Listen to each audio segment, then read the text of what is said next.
पिताजी मुझे छोड़ दिए, मत मारिए, मैंने ऐसा कुछ नहीं किया है।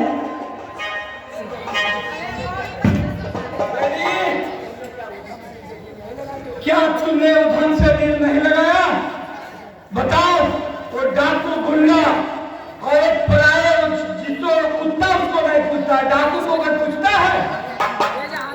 मैं तुझे सेनापति से सोचा था इसका ब्याह कर दूं, और तुम कहां इस गुंडा मवाली के साथ में फंस गए।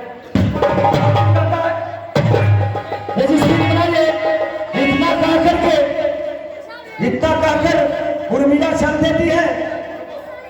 बेटी, जाते जाते मैं एक बात बताता हूं, इसे गौर से सुनो। जाते जाते मैं एक बात बताता हूं।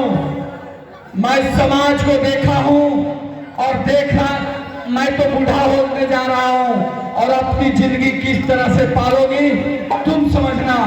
बेटी, जब घर का एक मर्द बिगड़ जाए, हेलो मेरी इधर ध्यान से सुनो, जब घर का एक मर्द बिगड़ जाए तो उसका एक खानदान तबाह हो जाती है। जब घर का एक मर्द बिगड़ जाए